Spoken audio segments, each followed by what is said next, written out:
Hello and welcome to the Sports Blog on the Greater STL Sports Network. Robert Bowlesby here with you.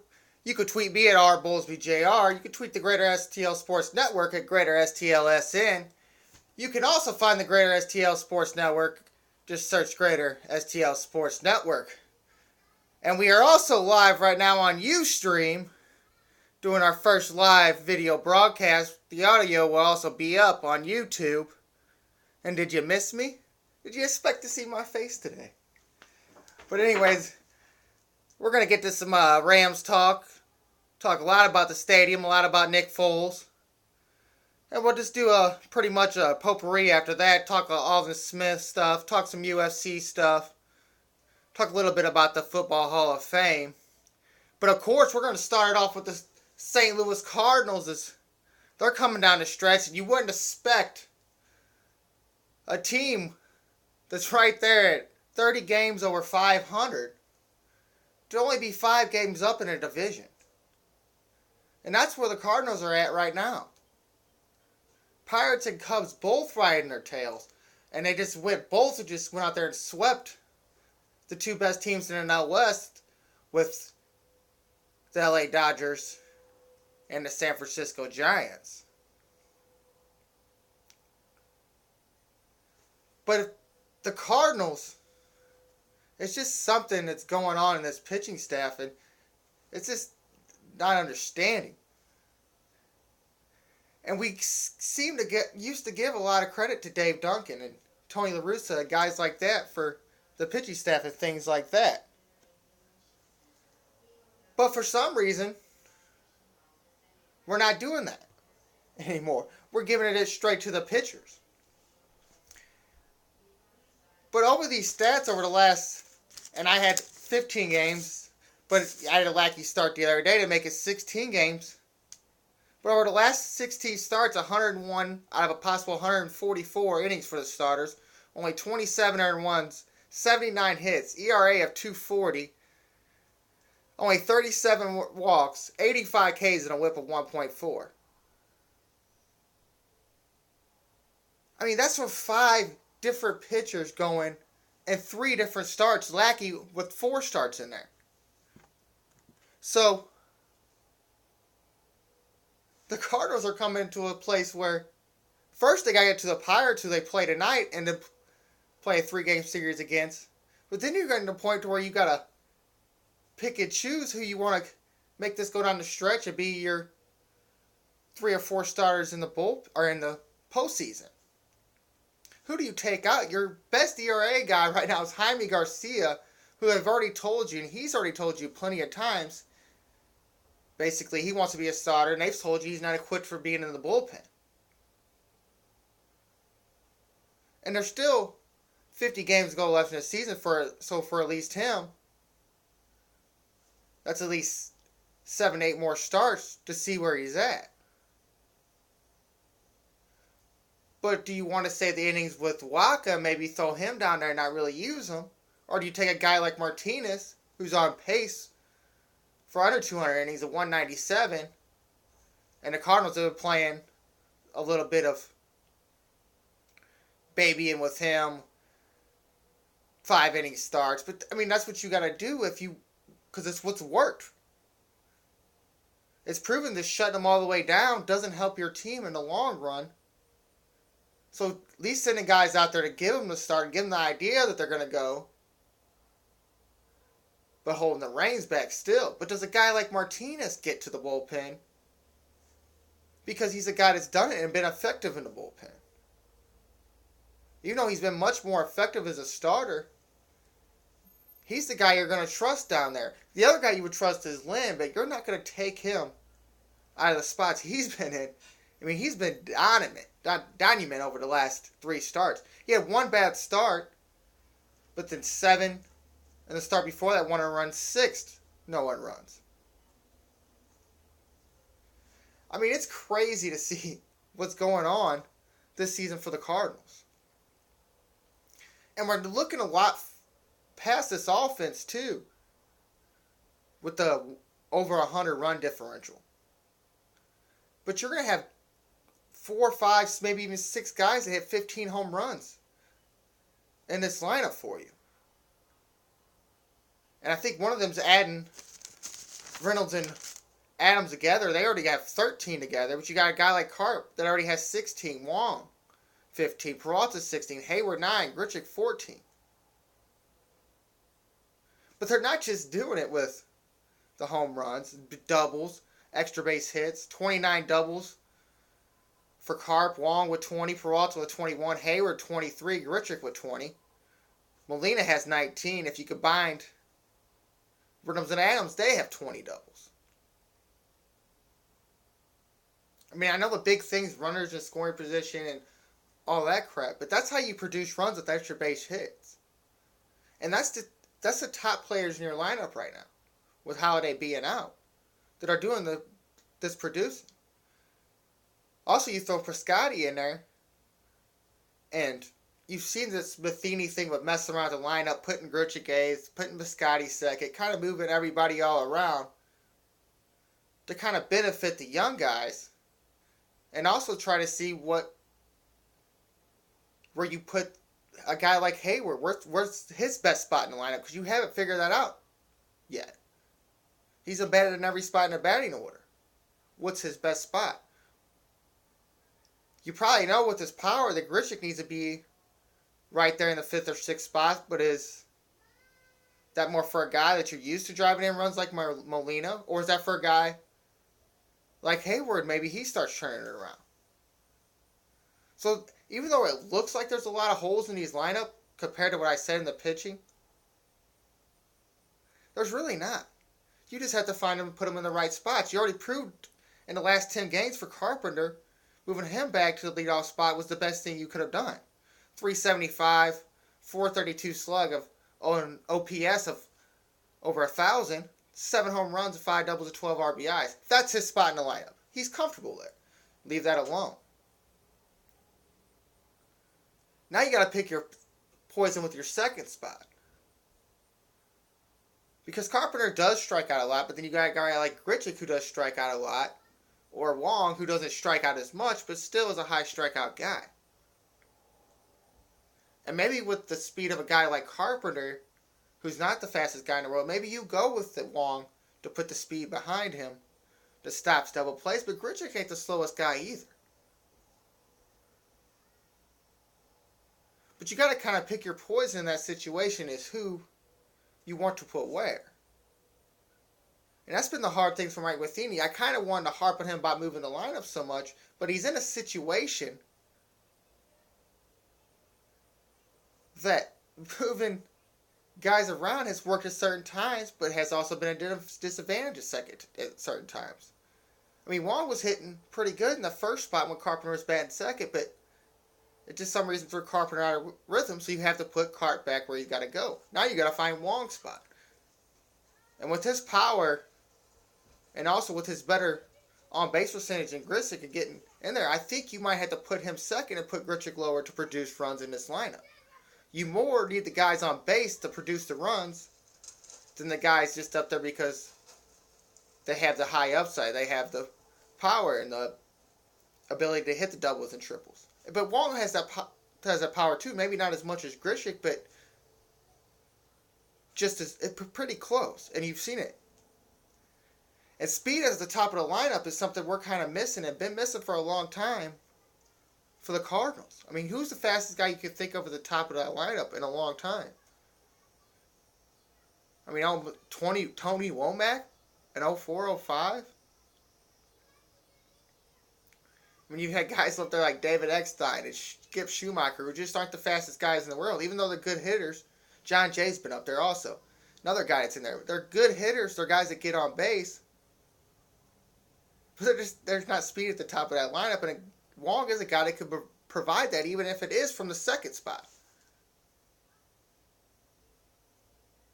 And then so if you come to a situation where you hit in a double play situation, Carpenter's out at second, you can get Wong to first, and then maybe he gets himself in the scoring position with speed, and then you guys got guys to follow like Peralta, Hayward, and Grichuk, and when Holiday comes back. And they've even been talking about Adams has been swinging.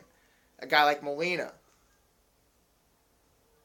And that's another hole in this lineup that you you don't want to really put Molina down in the A spot just because you know what he can do and what he has done in the past. But he hasn't produced this season to warrant him some of the positions he's been in the lineup. But also with guys like Moss and Reynolds in there, them are guys you could easily put eighth, but hard to bunt over. And that's why you've seen guys like Grichuk and Piscotty down there, because when they do get on base ahead of that pitcher, the one thing you need them to do is get to second base on a bunt. And guys like Reynolds and Moss and Molina can't do that. That's why they're not in the spots, and it's hard to put them in that situation. And then even more with Molina, because of what he's done in the past and when he's met to this team, not only defensively, but offensively. I mean, he's had 20 home run seasons, 300 batting average, high RBI totals for a guy that's known for his defense. And you don't expect him to do that, but he's still having a 275 year. It's not like his production has been so low that you have to put him in the eighth spot, and that's part of the problem. And Matheny's just such a player guy. That's just what he is. And you've heard it. He puts guys in situations in the bullpen because incentives and saves come with money, and guys want their money, and he wants to get it for them. He understands that. He's not a guy that made the millions and millions of dollars because he wasn't the best offensive player. He was more known for his defense.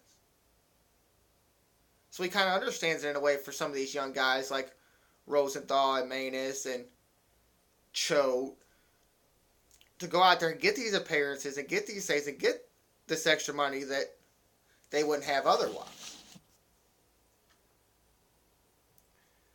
And it's not like he's always put the bullpen in a bad spot. It's just you had nobody else to go to at the time. Seth Maness is a guy that can come in and get ground ball outs for you and get left-handers and right-handers out. So you have to use them. Seagrass is the same way. If Choate could get out right-handers, you would use Choate. But he can't do it.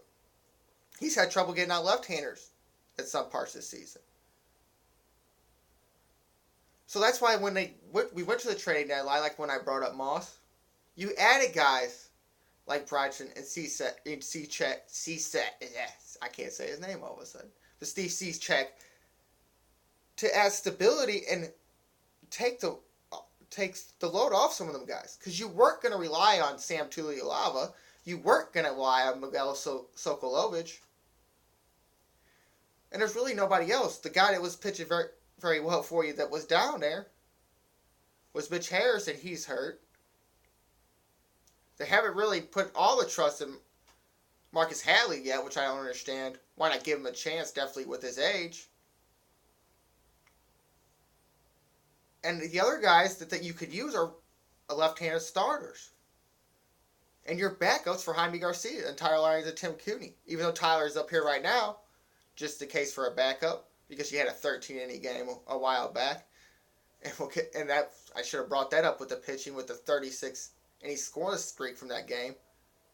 But you brought him up to help stabilize the bullpen too, and probably sneak him in for a spot start somewhere to save a Jaime Garcia, to save the innings that you put on Carlos Martinez and Michael Wacha, and maybe even give the extra day's rest to a John Lackey and a Lance Lynn.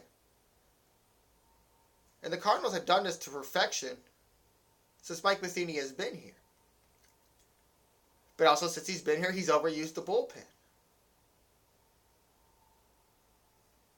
But he's putting what he has out there in the situations where he knows he's their best. And that's what people aren't understanding.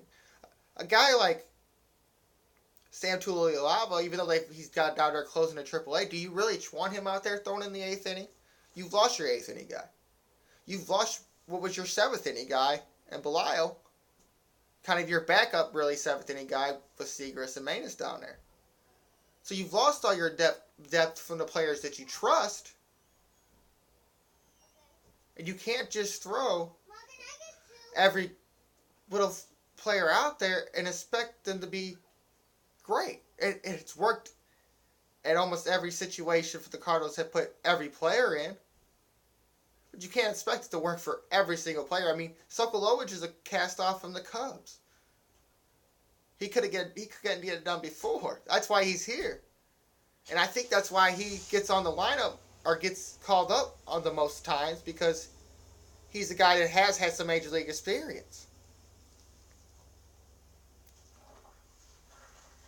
And a lot of people are harping on Broxton for giving up the home run Sunday. But you had, or about Matheny put him in that situation, really, but you had no other choice with the guys you had out there. Broxton's a former closer. Why would you not trust him in that situation? And he's been great since he's been in St. Louis. He was shaky with Kansas City, but he's been great since he's been here. So why not put him in? Why not use him when you need a player to get out at certain times? And if they want to harp on it, you could have put anybody else in and blah, blah, blah. No. That's how things roll. He's not your eighth inning guy till you get Jordan Walton back. And maybe even if he pitches effectively like he did when he first got here, he's the eighth inning guy from here on out. Now you got your seventh inning guy when Walton's back. Also, September's coming around. September call-offs are going to give this team a lot of relief. And that's what people haven't understand about the Cardinals, is everything's been about the future. Everything is not going to be about what happens in this game right here, right now. It just hasn't been that way. And that's what happens to have the success that they had. There's not teams that go out there and get a bunch of players that have long runs. It just doesn't happen. Those Yankees were the only team in the 2000s when they got all the steroid users they could to do that. But you don't have that anymore. So you don't have that kind of an advantage. So you have to do it in the other ways. And that's what the Cardinals have done. That's why you don't see Pujols on this team. That's why you don't see them going to make the big crazy trades that some of these teams make. You don't see the big signings of just guys that don't deserve the money that they're getting. I mean, if you look at the Reds with Homer Bailey, and even though Votto's a good player, but just contracts like that just devastate a team, and the Cardinals don't have any of them, and haven't had any of them in a really long time, even when Lewis was here. People want to harp on the Holiday contract, but $17 million isn't really hurting major league teams. And what's your next one after that? Wainwright making, I think it was right around 20 or 17.5 something like that. Just considerably low compared to what other guys are getting out here. When he's proved through and through again, he's the best pitcher in the game. So, everybody looks at every single situation like this is going to affect the whole season. And it's just not, that's not how it's going to go. You got to look. I mean, that September call-up thing is really a relief for the bullpen. You just bring every pitcher up from AAA. They're not doing that well this year. And just let them go out there and just throw as many bullpen innings as you can. I mean, that's kind of what, that's not the best way to go, but that's kind of what is going to happen, probably. Then you got them guys that take the long relief innings also. You got them guys that pitch in these 13-inning games, where you're not relying on Villanueva, who's a ghost at times. It doesn't make quite any sense, but maybe there's some the Cardinals have on him. Maybe the long relief thing has improved. Ought to be effective for him, and they've seen that if you put him in spurts like this, he's a better pitcher. So we're always discounting something that seems to turn around in the end. I mean, 3-8 any NLCS is any team in the world would beg for that. And we're mad they're not winning the World Series. I mean, we've won 11 since 1898 or whatever, since they've been the St. Louis Cardinals. I mean, what do you expect? But as Cardinals fans, we got to have 25 like the Yankees, or I think they have 24, so we got to have 25 more. So we can be better than everybody else because we're the best team ever. But that just doesn't happen that way. If it happened that way, then everybody would live in St. Louis and just come here and watch the Cardinals. So to expect things just to be good all the time, it's not a smart way to go about it. Because the Cardinals have done more over the last 3 years with Athenia's manner to live up to the expectations than any team in baseball. Postseason's a whole different animal. You expect your team to get to the postseason after that. It's pretty much fair game of whoever gets it. And we've done it every year that he's been here and made it to where we've had a chance to be or win the World Series. I don't know what else you could want more from these players or that guy. But the series with the Pirates is a big series to see where you're at against a team that's been just hot lately. And you have 9 more games against them in the last 50 games. There's 2 more series after this one. So you're kind of hoping the Cardinals kind of put their foot down, which they've had with these NL Central teams. And kind of when they've built themselves up, if they come against the Cardinals, we kind of put them back down. I don't want to say show them we're the Cardinals, but kind of put them back down and say, hey, not yet.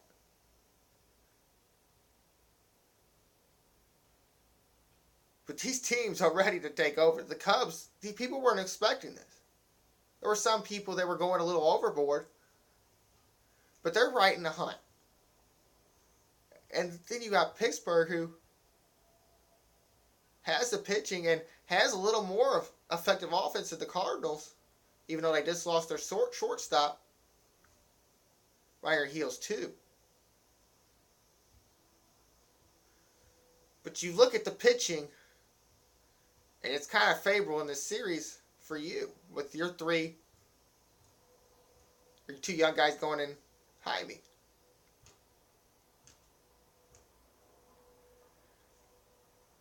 So we'll see where the Cardinals are at against the bigger, better teams than the Rockies and the Brewers and what they've been playing on lately into this week.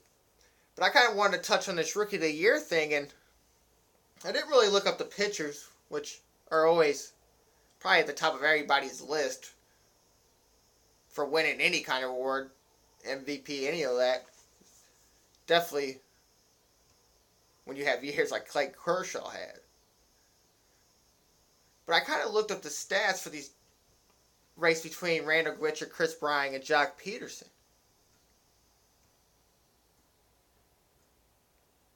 And if you compare this off the at-bats, Randall Grichuk has 101 less than Jock Peterson and 98 less than Chris Bryant. But his stats are clearly better other than in one department with Peterson home runs and then one department with Chris Bryant, that's RBIs. But Peterson's batting .224, and he's been their leadoff hitter. They were sticking with him as a leadoff hitter for a while. Now they've actually put him in the 8th batter spot just like Grichuk was. And Chris Bryant's always been batting second the whole time in the Cubs lineup, and he's been struggling. And we'll go to the last 32, but .224, 21 home runs, 43 RBIs, same as Grichuk. Only 2 stolen bases, OPS 806. He has 130 strikeouts, 67 walks, slugging .451. 18 doubles, 1 triple, and his K percentage, which is how many times he struck out in his 360%, just divided up, is 35.5. Bryant, 248, 15 home runs, 64 RBIs, 58 walks, 132 Ks. He actually has 11 stolen bases, on bases percentage of 358, slugging 441, only OPS of only 799. His K percentage is 36.3. He has 14 doubles, or 17 doubles, 4 triples. Now here's get the Richard stats. And the less at bats, 265, Bryant 363, and Jock Peterson 366. 287 average, 14 home runs, 43 RBIs, Now the walks are a little low too, 16 compared to 67 and 58. 89 strikeouts, which is right on pace with them with the less at bats. 4 stolen bases. On base of 333. Slugging 574, which is over 100 more than both of them. OPS of 907. 20 doubles, 7 triples, so more than both, and then only K percentage of 33.5. Now, if you actually look at it some more than that, his slugging percentage of 574 qualified would only be second to Harper's. And then he would also lead the league in extra base hits per at bat at 605. Now, what I wanted to get in this is I looked at the last 30, and this is where Peterson and Bryant have been falling off, and Grichuk's kind of risen up. For Peterson, 109 at bats, 183 average, 1 home run, 5 RBIs, 12 walks, 37 Ks, slugging 266, on base percentage of 282. So not good for him over the last 30. And probably why they finally moved him down to the ace spot. Now you go to Bryant, 104 at bats. He got an average of 173. He's had 3 home runs, 15 RBIs, 17 walks, 40 Ks, slugging 327 with an on-base percentage of 302. And now, this is where you get Randall Grichuk in the same amount of bats as Peterson. Chris Bryant has 5 less. And this is where he's kind of risen up over them, I think, in this Rookie of the Year race. 312 over the last 30 with 109 at bats. 7 home runs, 22 RBIs. So actually, if you look at it, he's got more than both of them combined. More home runs, 7-4. 8 walks, which is right on pace for where he's been at, but still less than him. But his strikeouts have gone down in this last 30. Only 20 strikeouts. His on-base percentage is 370, slugging 615. So slugging twice as more as Chris Bryant and almost 3 times as more as Jock Peterson. And then also, if you look at his defense, and that's something that they don't always put in consideration anymore with all these stats that are going on, is he's playing center field, a prime position for any team. And even though he has a couple blunders here and there for a position he hasn't played the whole time in this system, but in any system, since he's been drafted by the Angels, you just don't hear that much about him. Not as much as you heard about Jay, definitely, and you see the diving catches and stuff, but then you hear about Chris Bryant with his play at third, that they're talking about moving him to left field, and I think he played left field in the All-Star game. And then Jock Peterson, you really don't hear much about his defense, but you heard the batting average and stuff, which is just considerably lower than Randall Grichuk's. Then I was looking at another stat, which was ground outs to flyouts,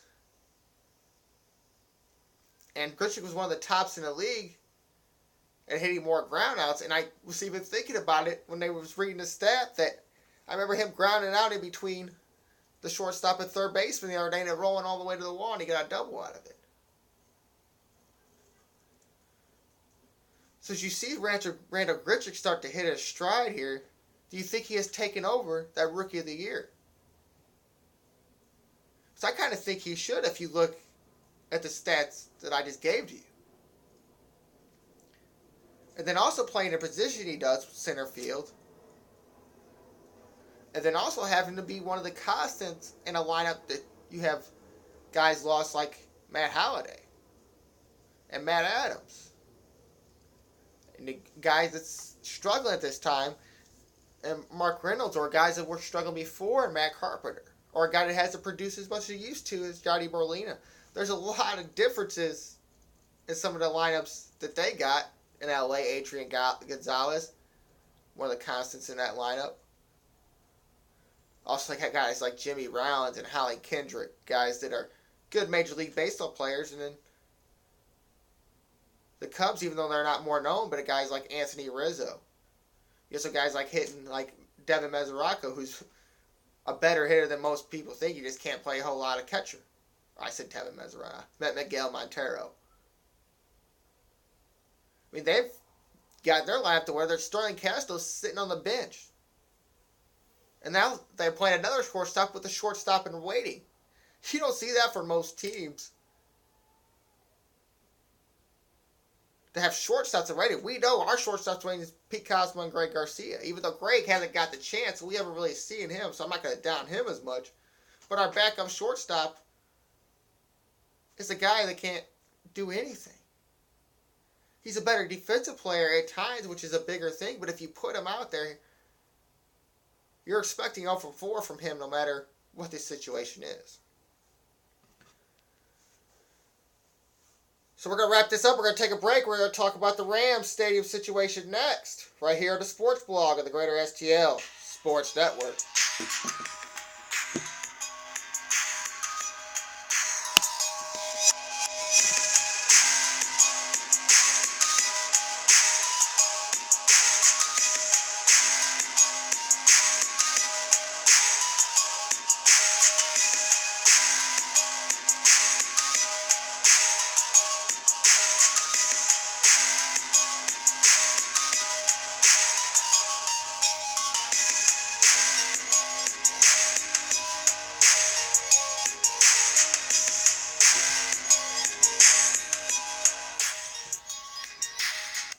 Hello and welcome back to the Sports Blog of the Greater STL Sports Network. Robert Bowlesby here with you. You can tweet me at rbowlesbyjr. You can tweet the Greater STL Sports Network at Greater STLSN. And you can also find us on Facebook at the Greater STL, one word, Sports Network. And also we're now live streaming on Ustream.tv under what my Twitter handle is, rbowlesbyjr. And then you can still find us on YouTube as Greater STL's one word and then Space Network. But with the owner meetings going on in Chicago over this LA situation, I kind of want to touch on that note too, as we kind of jumped some hurdles and some things that might have been some of the last blows of the Ram getting out of here, which was a city vote where Judge Thomas Frawley ruled that the city does not need voter approval before spending tax dollars on a new riverfront stadium. He declared the standing ordinance requiring the public vote invalid, calling sections too vague to be enforced. In his ruling, the judge said there were uncertainties, and the sum makes a test for what is best could be guesswork. Moreover, Frawley ruled the placement of the new stadium along the riverfront just north of downtown does not break state law requiring that the building be adjacent to the convention center. He said it was close enough. Adjacent, Frawley wrote, has commonly been interpreted by Missouri courts to be near or close at hand, not necessarily touching each other. Proponents quietly celebrated the victory. Dave Peacock, leader of Governance Task Force, who's not at these owner meetings in Chicago, which they kind of already made their stick, and this is what we want, and this is how we're going to do it, and they keep promoting the same thing, so what else is there to give them? Maybe he praised the legal team as extraordinary and called for everyone in the St. Louis region to rally behind the stadium effort. The Croach ruling and victory for a bold and promising future for the NFL in St. Louis and continued rebirth of our downtown area, Peacock said in a statement. So we got past that no-sense situation of people saying, oh, this would hurt the city, and we could do other things with that area where taxpayers could get a vote. But it kind of also shows you how quick the Rams were rushed from LA to St. Louis. How they basically just signed something and whatever it said. They said, get them here, get them here. Everybody did. Not only did the St. Louis do it with the CVC, but now you see that the politicians did it, putting ordinances that can't even be enforced. Like, you don't hear that from a judge too often. I can't enforce this ordinance because it's too vague. It's guesswork. They're basically the politicians and the lawyers for the politicians put a bunch of mumbo and jumbo together and said this, that, and the other. Hey, let's get them here. Never thinking that a guy like Stan Kroenke would get it and basically make them try to have to enforce this kind of stuff because they were late to the ball. You can obviously tell that our city leaders didn't really care about your tax dollars when we didn't have football. But when we do have football now, all of a sudden, now they care where the tax dollars go. Because if they cared what your tax dollars did, then they would have wrote it up to where now, less than 25 years later, that could be enforced. I mean, there's not really laws that change that much over time. Our Constitution has been around forever. It doesn't change all the time. It doesn't change every 25 years for sure. I mean, most of the laws that are changing now for 25 years ago are gay marriage and all that. But now the football's here. Now they don't want you to spend money on the football. Now they say that the taxpayers get the vote. The taxpayers should get to vote for what their tax dollars do. Well, now you can inform your city leader that they messed up, or your county leader, or whatever. And now I don't get the vote anyways. But I don't understand why people wouldn't want their money to go towards something that's going to benefit everybody. If you build something up, there kind of is shown that St. Louis is going to protect it. You never heard about too many things going on down at the Jones, down at Scottrade, down at Busch Stadium, even the car robberies and stuff on the side streets where people were parking and stuff. But there's not big stuff going on. So, just think if you built that whole area up and kind of connected it with the arch grounds and stuff going on, other things that are going on with building up the arch grounds, just think how much that would enhance that area of nothing. It's absolutely nothing. It's a bunch of abandoned buildings, a few little businesses here and there, and streets and rubble and rock and refrigerators and all that.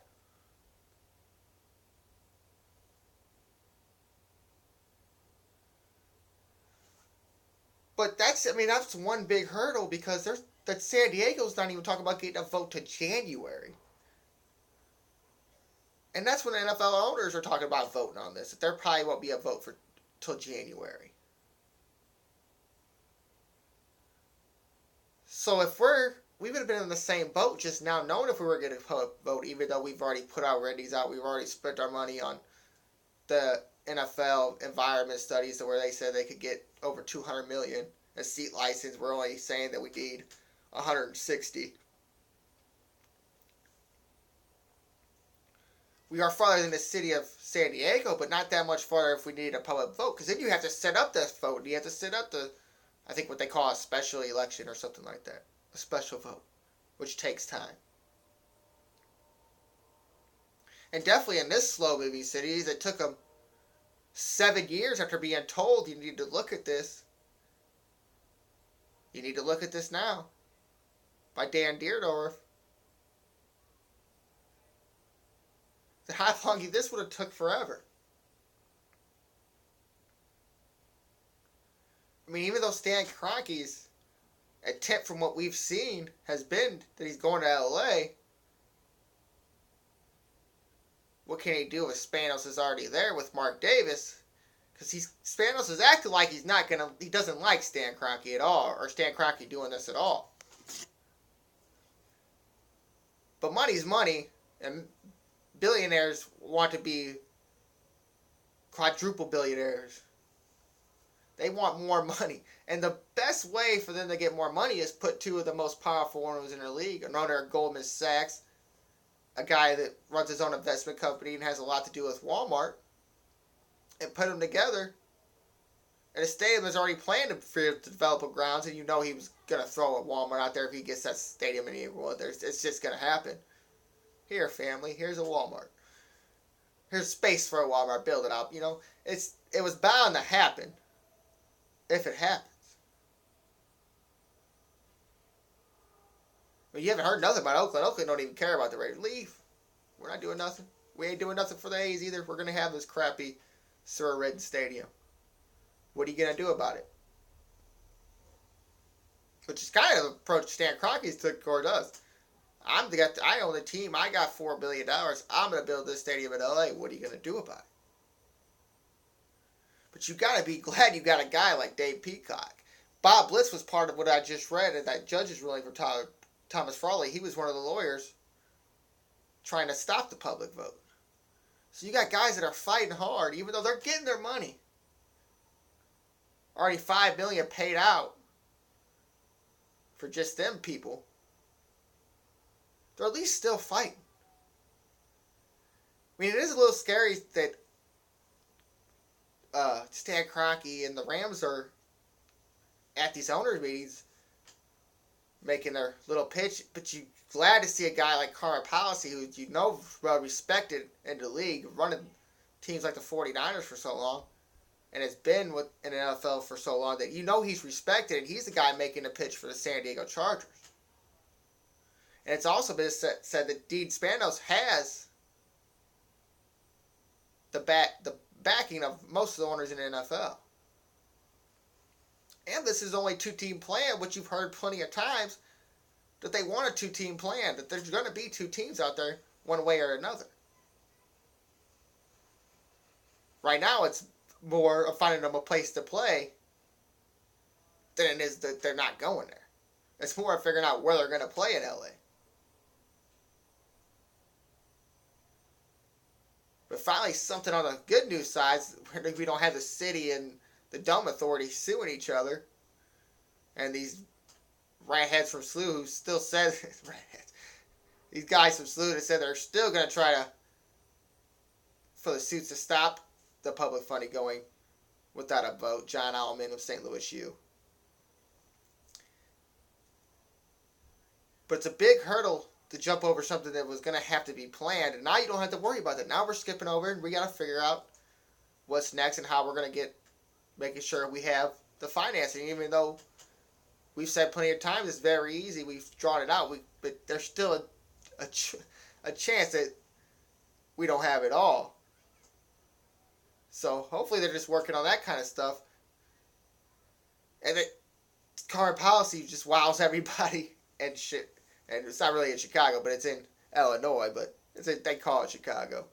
But yeah, you're hoping Congress policy go out there and just wows everybody and proves that the Chargers are the best fit with the Raiders to go to Los Angeles. Well, if you didn't hear on Friday, the Rams signed a 2-year extension with Nick Foles shortly before the start of practice. Foles will be under contract through the 2017 season, which means he'll make $1.52 next year. Then for the 2 years after that, it'll add up to $24.5. $14 million of that contract is guaranteed, but the 2017 contract is voided if Foles goes to the Pro Bowl or it's based on team victories. So it tells you if he sucked, he can opt out. That's all it basically says. But you opt out if you were the worst quarterback in the league at that time. That might be the situation that we'll never know about until, obviously, after the 2016 season. But you have to bet your faith with somebody. And this sounds like, even though Fisher kept calling it a long-term contract, like one of them contracts where if you find somebody in the draft that you really like, that Nick Foles might have to fight for a spot the 2016 season. That's kind of what it sounds like to me. It sounds like that the Rams either at the 2016 draft or the 2017 draft see somebody that they like or might like, and this is kind of just one of the things that benefits the player and the coach and the team. Because then if you go and get that quarterback and Foles doesn't play that well, you start that guy, Foles can get out and try to get a new job. And with only signing the 2 years, not really putting a long-term thing on it, when you get your guy, you could go and get your guy without him being stuck in the way of somebody else. Which might have been their situation with Sam Bradford. Maybe they thought that if they brought another guy in, he would just be stuck behind Sam because of all the money that Bradford made. And maybe that's why they got rid of him. To get a guy like Nick Foles that makes a lot less money and had an expiring contract after this season, and then put him to something where you could go actually and get a quarterback to your liking. So it's a nice little short and sweet deal. Benefits both teams. Basically, he could make $14 million in one season, which is Bradford type money, but making the 1.52, that's only $8 million, less than $8 million in 2 seasons. You can't be mad at that the Rams didn't put themselves at a financial risk like they have with other contracts. Cortland Finnegan, just to name one, 5 years, 50. Jared Cook so far. Jake Long. You've hampered yourself in certain situations where you couldn't go get anybody else. Definitely with Sam Bradford. Now you're basically putting it something at a just over $7.5 million a year. And that leaves you $7.5 million that you didn't have before when you had Sam Bradford. So it's a nice and little deal. Keeps your quarterback happy. Puts a team in a place where they can either ride Nick Foles out, see what he can do, give him a long-term contract, or get a guy they really like. So you got to be happy that the Rams did something like this to kind of maybe give us a thought in mind that we got a little bit of stability at quarterback, but also not kill themselves and restrain themselves with offering overput players at work. Now, if you may have heard, 2 Mizzou players were arrested recently. Alden Smith was arrested for the 5th time, his 3rd DUI. He was arrested on suspicion of DUI after a hit and run and vandalism. He was released subsequently by the 49ers the next day. So he's not released, free agent, a guy that you would love to have on your team, but you're kind of scared to have him on your team because you don't know what he would do. Because the guy's had threats at airports, and now something like this where he hit a parked car as he's back into a complex in Santa Clara.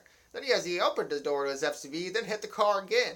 Smith, talked to the owner and left. The owner did call police, where Smith then returned 90 minutes later to the scene of the accident, where cops issued a field sobriety test. Cops say he did not complete it satisfactory, which means that he probably wasn't giving a rat's ass about some sobriety test. He probably didn't think he was drunk or anything like that. Probably, yeah, whatever. And so they arrested him and placed him in jail. He is on probation from his arrest when he was put on probation. The judge started him for jail for his next offense. And the story's even crazier because he came out to the media before he was released and said this wasn't a DUI. The facts will come out. So he's already disputing the cops' claim of it and saying it wasn't a DUI. And you know how kind of these things happen. It's like, oh, I'm Alden Smith, blah, blah, blah. Nice to meet you. Sorry I did this. Sorry I did that. Bye. Basically, here's an autograph, something, bye. Maybe he didn't even do that. Maybe he just said, I'm Alden Smith. I'm sorry, man, blah, blah, blah, bye. So that guy calls the cops, of course, to try to get something out of it. To get his money for his car, which he has all right to do. And then, of course, not expected to show back up. He's probably going to show up in a bad mood that he's even dealing with this situation, even though he put himself there. But that's not the real reason. Alden's in trouble for even coming back to the NFL. But there's maybe something that's gone off that someone hasn't figured out since he got in there. But we'll get further into that as we go on. Sheldon Richardson, former Mizzou defensive end, was charged with resisting arrest and various other traffic offenses as he was clocked by a O'Fallon TD going 143 miles per hour. His other charges were exceeding the speed limit, following too closely, failure to use light signal, failure to obey the signals. Cops said they caught Richardson late night road racing on Highway 40. Cops said he drove around stopped vehicles and turned his lights off. Officers caught Richardson in a driveway in the Wing-Hanging subdivision. Richardson and his two adult passengers were ordered out at gunpoint because it looked as if Richardson was reaching for something when he was in the car. There was also a 12-year-old in the car. Cops searched the car and found an semi-automatic handgun, which was legally owned by Richardson. They also smelled a small odor of marijuana, which is bad for him because he's on suspension from the NFL for marijuana, but did not find nothing for a charge. They also thought about charging him for the child endangerment because he had a 12-year-old in the car, but didn't think the charges would stick. Richardson told media at Jets camp this will not happen again. I am not a dope fiend, when they asked him about the weed situation. Now, I'm not going to rant and rave. People mess up. People that keep messing up with millions of dollars are stupid. No ifs, ands, anything about it. Stupid. Not smart. Very... It doesn't make any sense to me. But the problem is people are going back and blaming this on Gary Pickle in college. Their college coach. They said Gary Pickle should help these guys out. Gary Pickle should have known. This could have stopped in college before they got to the NFL. The problem is nothing like this happened before when they were in college. The only thing that Gary Pickle even mentioned was that we've had some academic troubles. We had some academic troubles with Sheldon. So your first thought should be, this probably happened because they have millions and millions of dollars now. Now they can think they can do whatever they want. Now they didn't have a Bentley. They had some Ford Pinto or GMC Metro, and I'm going way old school, but a Ford Escort. They didn't have Bentleys and stuff like this in drive. Lawton Smith probably didn't grow up with driving around a big SUV before he went to college.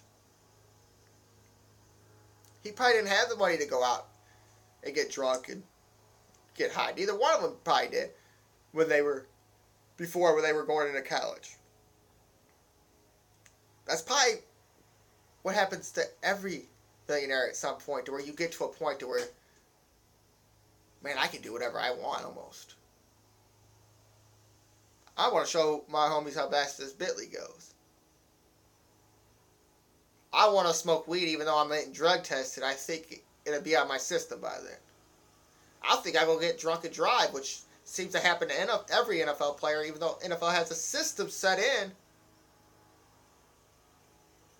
to where guys can get calls and get picked up. Yeah, you hear about drunk driving from NFL players all the time. But if you're going to blame someone, blame Gary Pickle, go back to the Sasha Menu Corey stuff. Go back to the people that are getting busted for weed that were in college. Don't get over something that has nothing to do with him, with things that are happening in the NFL, with things that already happened that the Jets should have seen, with things that have happened with the 49ers should have seen. Maybe start looking at that. Maybe the month in rehab or however long Alden Smith was in rehab wasn't enough. Maybe you had to go a little deeper than that. But to go back and blame something like that on our college coach when they did nothing in college to exhibit any thing that they were going to go out and be the guy that's out there smoking the weed. Guy going out there and driving his Bentley 143. No, Sheldon Richardson was the guy that got in trouble with his grades. He said he didn't have no trouble with all of it. Blame it on Jim Harbaugh. Blame it on Rex Ryan. Blame it on guys that have been in their lives over the last few years, that blame the guy that was in their life before, when they didn't do nothing to the guy before. Because they went there to get rich, obviously. They thought they had great football skills, and they probably worked their tails off to make sure they were one of the best players in the league. But now they got there. Now they got their money. So now it's, hey, I can do whatever I want. But to go back and blame that on the college coaches is just ridiculous. And something that doesn't even make sense to me at all. All right, we're going to take a break. We're going to come right back. This is the Sports Blog on the Greater STL Sports Network.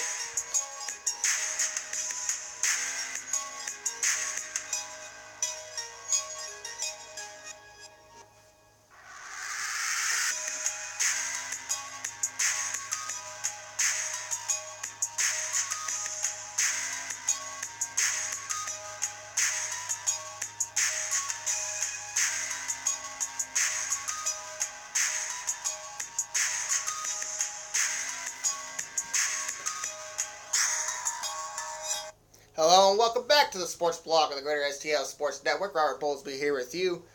You can tweet me at rbowlesbyjr. You can tweet the Greater STL Sports Network at Greater STLSN.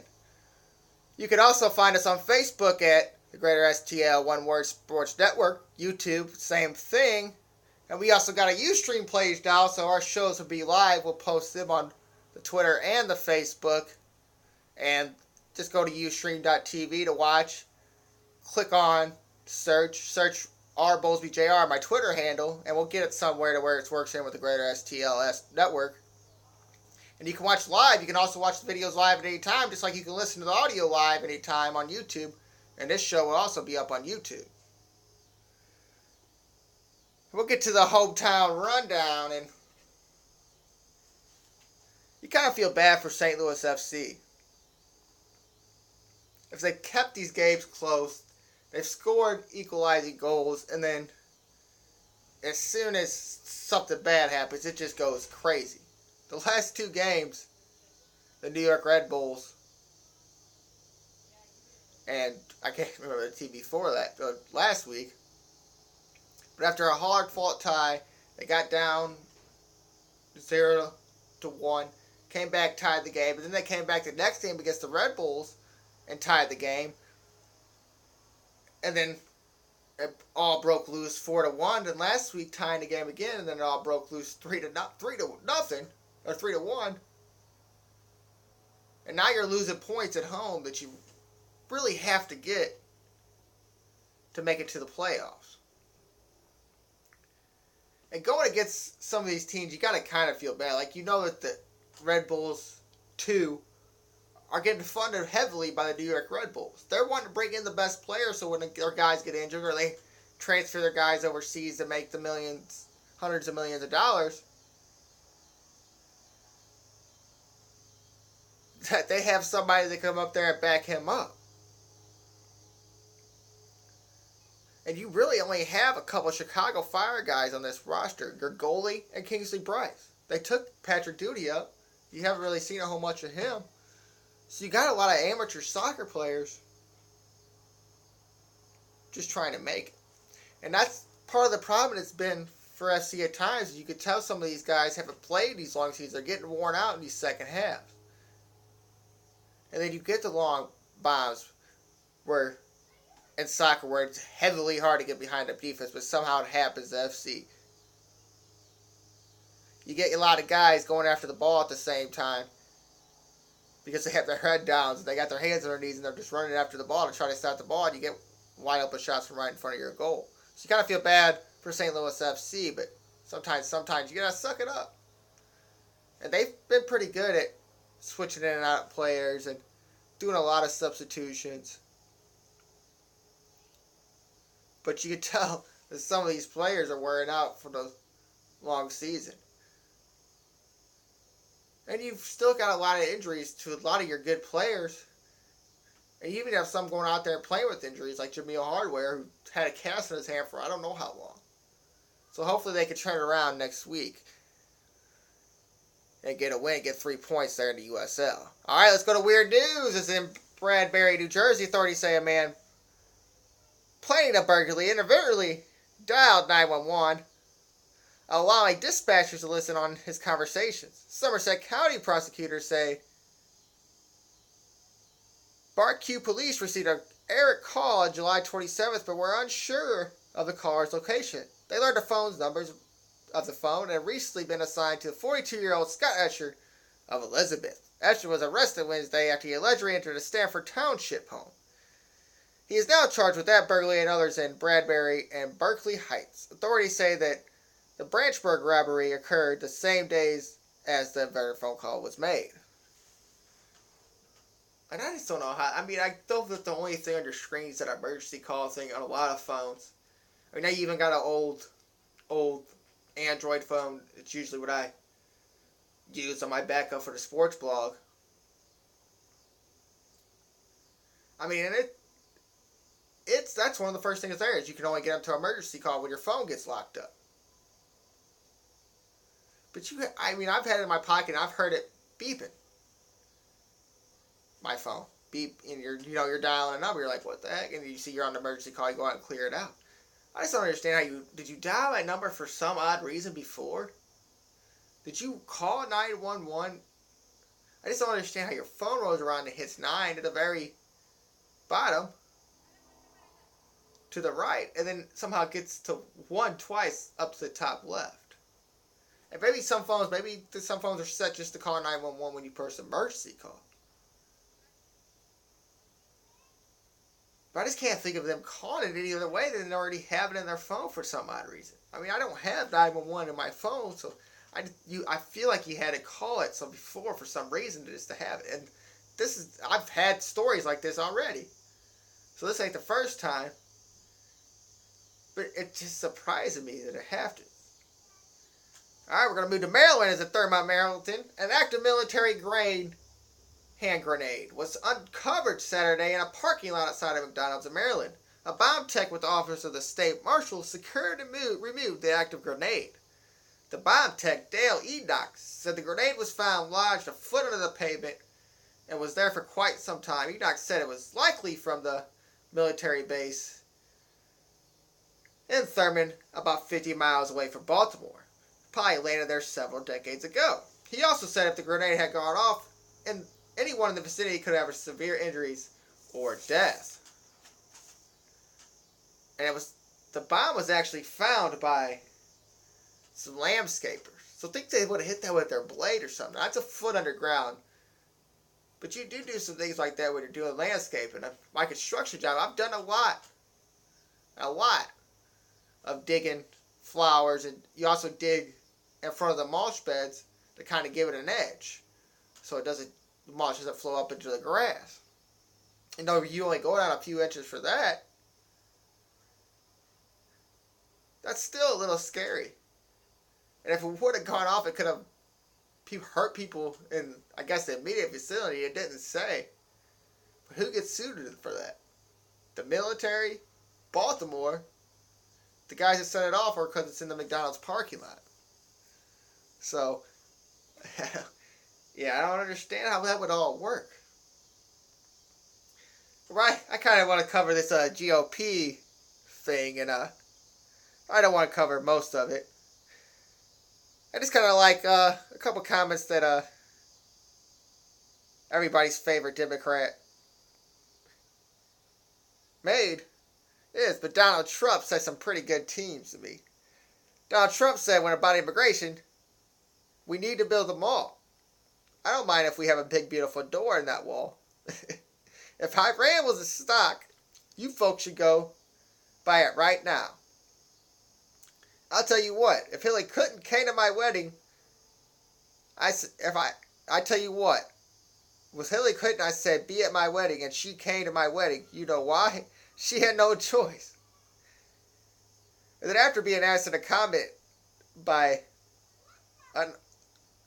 a reporter, Megyn Kelly, about degrading women, he dismissed it, and then in an interview later with CNN, said that she had blood coming out of her eyes, that she was going after her. She had blood coming out of her eyes. She also had blood coming out of something else, which he then went on for everybody's favorite website to voice your opinions on Twitter, and said it could have been coming out of anywhere, like her nose, and then bash people for political correctness. But it's easy for a smart guy just to say coming out of her eyes. You can see blood coming out of her nose, anywhere. It makes you sound like because you degraded a woman before, you're saying that she was ragging. And you can't do that to a girl, Donald. You know what's going to happen. Now you're going to get every girl in the nation going after you for downgrading women again. Because you couldn't just say it's coming out of her nose. You couldn't have left it coming out of her eyes and say she was coming after me. No, he had to make some big statement so everybody could talk about it, and he said the wrong thing. Now, my favorite part of the night was Mike Huckabee had a rap that against Social Security, a metaphor saying that pimps, prostitutes, illegal immigrants, drug dealers are all freeloaders of the system and need to pay taxes. Wow. Who's going to find these pimps? I mean, the prostitutes aren't that hard. The legal immigrants aren't that hard. Drug dealers get taken down every day. So what you're saying is if a drug dealer gets arrested for not paying his taxes, all you got to do is pay his taxes. He just estimates his worth. He just does a W-2. You send a W-2 to the drug dealer, he fills it out. You send it to the pimp. You go find a legal immigrant in some house that some white guy's keeping him in so he can be on his grass crew, which did happen in Bridgeton. It's not. I was joking there, but that is true, or I wouldn't have said it. You go find them and send them their bill. This is how much we think you made. This is how much you owe in taxes. It doesn't. He's been in this before. He had a show. I think I was either on Fox News or the other one, NBC, SN or whatever. How are you gonna find these people? What are you gonna? When you take their money, you're gonna take them and say, here's your taxes, give it back. Why don't you just have the cops give all the money they seized to give it back, pay it in the taxes, pay it in the Medicaid, Social Security. That's as soon as I heard that, that's the first thing I thought. Well, when they take their money from the drug dealers, put it in the Medicaid, Social Security, and don't let the cops go out and buy new cars so they can go roll around in and buy all their hotel rooms and stuff to get these drug dealers. Or leave them only some to say this is what you need. This is what we're taking, this is what you need. I mean,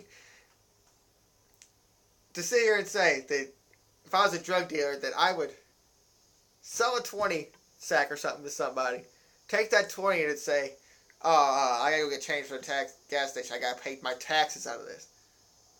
How would you reform that? How would you even, would they have a special kiosk to go to? This is how you pay your taxes? You wouldn't know the individuals. You wouldn't know every individual was doing it unless you went and found every other individual and gave them, you'd have to give them a W-2. Or I think it's a 1099 where they have to fill out their own taxes and stuff like that. And then go pay them. So just great Republican leaders there in the little debate they had. And I hope the Democrat one is just as good. And I kind of wanted to get... How am I going to end this? I'll end it with some football talk.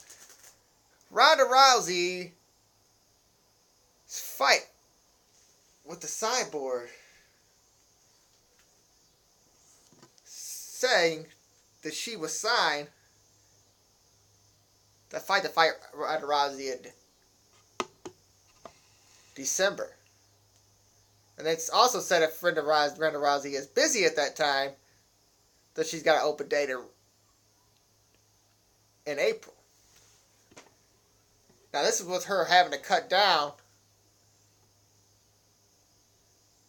20 pounds almost, even though they say she's easily gotten down to 145 and she'll easily get down to 135. Because Ronda has fought higher before, and that's kind of what they were wanting her to do. But the problem is, there was just a suit played on Ronda Rousey for saying she was defaming the Cyborg for saying that she was on steroids, which she was caught before using some kind of substance and then has passed every test since. And he's even said with this fight that she wants Olympic-style drug testing to go on.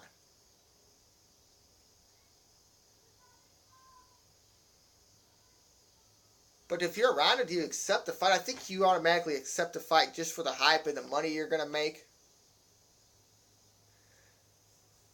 But if you think the steroid thing is true, or do you, even if she can't get down to the weight, do you take her to catch weight just for the fight? I don't think they really do it too much that UFC, but they do that. When people kind of weigh over, they kind of just have the fight anyways, just like they do in boxing, just like they do in basically every fighting sport. But when you're saying all these things about her, that she's placing a suit on you for it, and then you know that she's one of the baddest girls out there fighting right now, because you're going at Miesha Tate for your third time, which have been two pretty easy fights for you before. So, is she really in a catch-22 here? Well, what she has to do is, if she doesn't accept the fight, does she look like that she's kind of backing out, checking it out? And if she does, is she accepting a fight that she could lose? And you kind of want to do that, definitely with where she's at in her fame. It started right out, going out and doing the movies and stuff. So it'll be interesting to see what happens in that one. Now, another UFC is, I wonder if the power of Twitter got this fight. Because I follow I follow Tyron Woodley on Twitter. And now he's going to fight former champion Johnny Hendricks. And for the last month or so, people have been going crazy texting the UFC, or tweeting the UFC, hashtagging it, tweeting at Dana White to get this fight going. And I wonder if that worked in Tyron Woodley's favor. I don't know if he deserves this fight. I'm not saying he's not a bad fighter, but do you deserve a guy that's in the hunt for the championship? Because most likely if Hendricks wins this fight, he's going to get a title shot. Does Woodley get the title shot if he wins the fight? And maybe he does. Maybe he's at that point. I just didn't think he was. So, I wonder if, like, Dana White got tired of seeing it on Twitter. Every time he looked at Twitter, his notification said Tyron Woodley 10 bazillion times. And like sometimes I've looked at my Twitter and seen just a bunch of random and been like, oh my. So, I can understand where he's at that point, and I don't know if it happened because I wasn't told it happened. Dana White didn't come out and say it happened, but I wonder if the power of Twitter got that fight to happen for Tyron Woodley. And maybe Hendricks' camp thought it was a good fight. I don't exactly know all the details. It's just funny that I've seen it for the last month, and now all of a sudden it's happening. And that's a fight between Hendricks and Tyron Woodley. Now, this NFL Hall of Fame happened over the weekend, and inducted were Jerome Business, Tim Brown, Charles Haley, Bill Polian, Will Shields, Mick Tingelhoff, Ron Wolf, and Junior Seau. First NFL messed up in that situation and didn't let his daughter come speak at the camp, but did let her do a video tribute before it. But I'm not going to get on that. You don't want to get hurt in the situation. And it might have been over the concussion suit and all that. And blah, blah, blah. You don't want to get yourself in a situation where she can go out there and she can say this about the NFL, about this suit. That you're going to want probably a video recorded already. Or if you're live, where you can shut it off anytime you're live. Because if she's out there on stage, she's going to be out there on camera. And you're going to be like, But it is kind of messed up. They let her do it. I'm not saying that she would do it. I'm just saying that you got to see a league like that that's trying to keep its self-image going at all time. Will be worried about that. Where I'm going to get myself in trouble at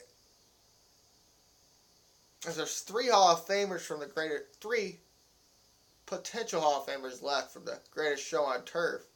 And I kind of only think one of them's getting in. And that's Isaac Bruce. The other 2 that would be left would be Torrey Holt and Kurt Warner.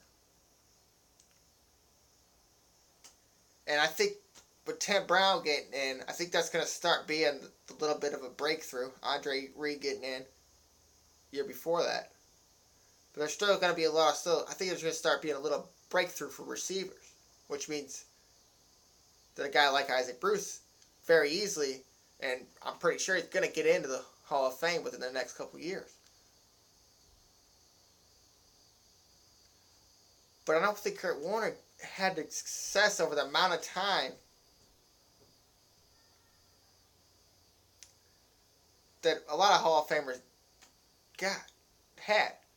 And I know you look at some Hall of Famers like Namath and Bradshaw, and they're in there basically for the Super Bowls. And WAR stats kills them, but he only did it for 6 seasons. So you had a 3 with the Rams, and then a 3. Then you had some seasons in between with the Giants and the Cardinals, and then now he's the Cardinals for the 3 years run that they were on. And I'm not saying that I don't think he's Hall of Fame worthy. I'm just saying I don't think with all this stuff that they look at that he's going to be Hall of Fame deserving to the Riders.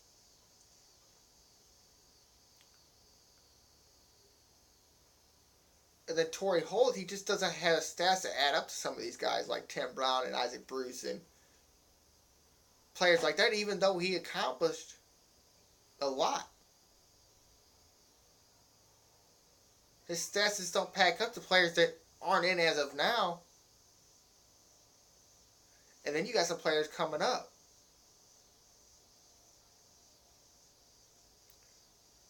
So I don't maybe think necessarily that they're not going to get it. And I think it's going to take a lot longer than Ram fans want, except for everybody but Isaac Bruce. I think it's going to take a lot of people like talking about it. You're going to have to hope a guy like Bernie Michaelis, a guy like Howard Balls, will go out there and do all the talking and stuff that we needed. What they did for Aeneas Williams, we need them to do for Kurt Warner and Torrey Holt, because that's the only way they're going to get in, is with guys on their side. So you're kind of hoping that a guy like Bernie is still around to do that kind of stuff when it comes to it for the times for the Hall of Fame for them two guys. Now this Deflategate thing is just getting funnier and funnier. Like I see before that it was going to go Tom Brady's way, and then Roger Goodell kind of figured that out.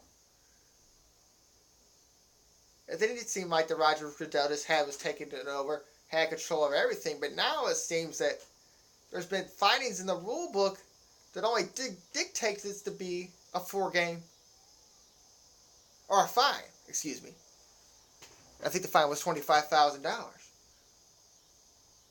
And Antonio Cromartie, who's not going to be on the Patriots side about anything, guys talked a lot about the Patriots, said that Roger Goodell is wrong. And you got players that are telling you that you're wrong as the commissioner because it's found in the rule book that you went over your head. He also said it's also bad for him to be the judge, jury, and disciplinarian, which is crazy. But this is how the CBA wrote. This is what they agreed to. You had your reps who should have told you about these situations, but obviously weren't good enough reps to tell you about it. So you really can't complain about the judge, jury, and executioner thing, but you can complain about something that's in the rule book that is a 4-game suspension now, but only in the rule book only warrants a fine. And this is where that Roger Goodell might have to start shutting down some of his power himself, where he's now starting to look like maybe he's in over his head, and now he might have to stop it for a little bit, and then maybe in a year or two take the reins back over. Because now you got players going after you because now you're going against the rule book that's bargaining in with the CBA. They can't bargain. They complain about it, but there's nothing to complain about with the judge, jury, and executioner thing. But this is something to complain about, that if he's going to go against Tom Brady in the rules, what is he going to do to you? All right, that's going to do it. We'll see you next time right here on the Sports Blog on the Greater STL Sports Network.